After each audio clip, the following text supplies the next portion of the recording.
पूजा खेड़कर एक ऐसा नाम जो पिछले कई दिनों से कीवर्ड बन गया है, जिसके आसपास खबरें आ रही है। अब अपडेट ये है कि पहले तो उन पर लगे आरोप जान लेते हैं। उन पर आरोप ये है कि उन्होंने फर्जी सर्टिफिकेट बनवाकर यूपीएससी का एग्जाम क्लियर किया, आईएएस की रैंक हासिल की।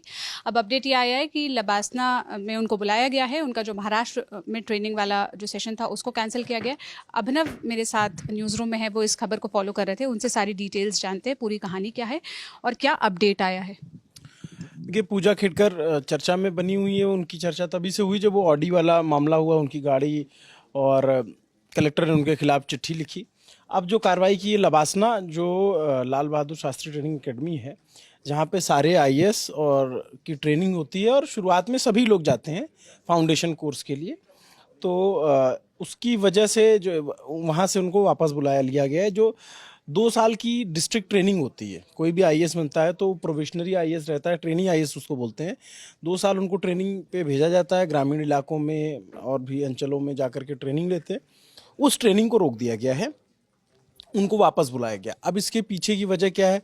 उनके ऊपर जो आरोप लगे ओबीसी सर्टिफिकेट क्रीमी लेयर को लेकर के, कि क्रीमी लेयर या नॉन क्रीमी लेयर। दूसरा जो ज़्यादा आरोप गंभीर लगाया गया वो डिसेबिलिटी सर्टिफिकेट के लिए लगाया गया।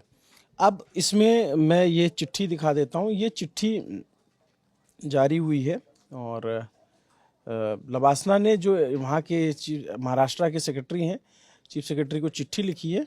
और इस चिट्ठी में इनको बोला गया है कि नितिन गडकरी ने चिट्ठी लिखी, जो एडिशनल चीफ सेक्रेटरी हैं, उन्होंने चिट्ठी लिखी और कहा कि भाई इनकी ट्रेनिंग अभी रोकी जाए, नेसेसरी एक्शन है, इनको वापस भेजा जाए। और 23 जुलाई, आज 16 जुलाई है, 23 जुलाई को इनको वापस ज्वाइन करना पड़ेगा। और ये चिट्ठी महाराष्ट्र के चीफ सेक्रेटरी को भी लिखी गई है, ये चिट्ठी डीओपीटी को भी लिखी गई है। अब डीओपीटी क्या है? देखिए, एक बात मैं यहाँ बता दूँ दर्शकों को कि जब कोई नया आईएएस बनता है, वो 2 साल तक उसको जो है वो उस पर कोई राज्य सरकार रूल नहीं करती, वो राज्य या उसके नियमों में बाध्य नहीं होता। उसकी जो गवर्निंग बॉडी होती है वो लबासना होगा और डीओपीटी माने डिपार्टमेंट ऑफ पर्सोनल ट्रेनिंग। ये डिपार्टमेंट जो पीएमओ के अंडर में आता है, ये देखता है कि भाई ये कैसा काम कर रहे हैं। उनसे अब ये यहाँ पे जो डिप्टी डायरेक्टर हैं लबासना के, शैलेश नवल, इन्होंने चिट्ठी लिखी महाराष्ट्र के चीफ सेक्रेटरी को। इनसे कहा कि भाई आप एक जांच रिपोर्ट भेजिए।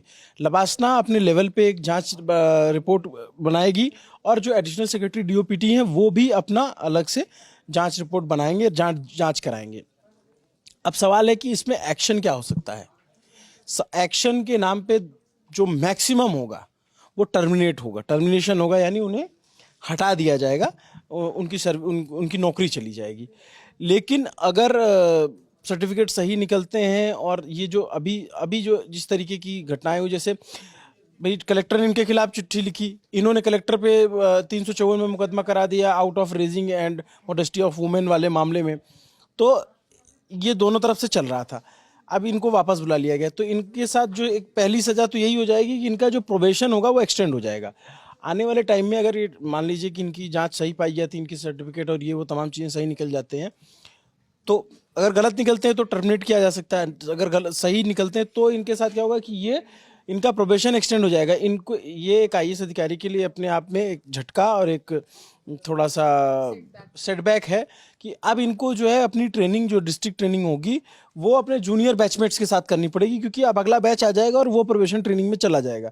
तो इनके साथ ये होता है, जैसे लबासना में जो जैसे सज़ा दी जाती है जब ये ट्रेनिंग में आते हैं, जब फाउंडेशन कोर्स चल रहा होता है, मान लीजिए किसी ने कोई गड़बड़ की, तो उसमें गड़बड़ करने पे होता ये कि मान लीजिए किसी ने क्लास अटेंड नहीं किया, पीटी में नहीं आया, किसी में चीज़ में नहीं कर पाए, तो उनको एक जो होता है रिफ्लेक्शन सेंटर होता है। लबासना में एक रिफ्लेक्शन सेंटर है जहाँ पे उनको भेज दिया जाता है, मोबाइल रखवा करके उनसे ऐसे लिखवाया जाता है।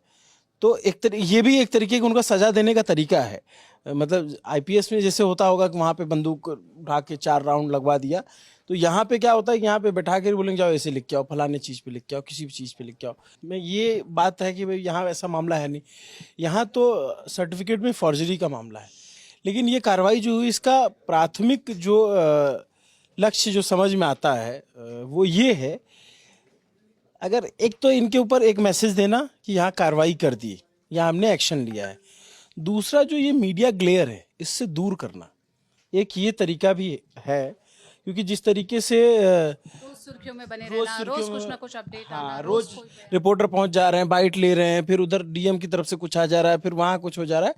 अब जब इनको लबासना वापस बुला लिया जाएगा तो ये लबासना में रहेंगी तो वहां मीडिया पहुंचेगी नहीं, और फिर थोड़ा मामला ठंडे बस्ते में जाएगा, और फिर इस पे जांच होगी। जांच कमेटी क्या रिपोर्ट देती है, सर्टिफिकेट में को लेकर जो आरोप लग रहे हैं उस पे क्या डिसिप्लिनरी एक्शन लिए जाते हैं, या फिर खास करके इस पे कि जो गाड़ी पे, ऑडी गाड़ी जो कि आप सर्विस में नहीं यूज़ करते, उस तरह की गाड़ी का इस्तेमाल करना, उस पर बत्ती लगा देना, फिर केबिन की मांग करना, कुर्सी पे कब्जा करना, इस तरह के जो भी आरोप उन पर लगे हैं, इस पर क्या जांच होगा। जो डीओपीटी है, जो पीएमओ के अंडर में है, लबासना, ये दोनों ही इसके कर्ता धर्ता होते हैं।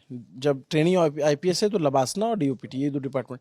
तो अब सारा देखा जाएगा, लेकिन ये एक मैसेज देने की कोशिश की गई है कि आप जो है, अगर आप अधिकारी बन गए हैं तो आप उड़ना चाहते हैं तो आप बाज बनिए, हवाबाज मत बनिए। इस तरह का मैसेज देने की कोशिश की है। न्यूज रूम से भी इस बात पर तालियां बजने लगी जिस तरह से अभिनव ने कंक्लूड किया है। जो तमाम सवाल है उनके जवाब वक्त की गर्भ में है। जो भी अपडेट आएगा, जांच रिपोर्ट में जो भी सामने आएगा, ललन टॉप के जरिए हम आपको बताते रहेंगे। कैमरे के पीछे प्रशांत थे, मैं सोनल हूँ। आप सभी अपडेट्स के लिए ललन टॉप देखते रहिए। शुक्रिया।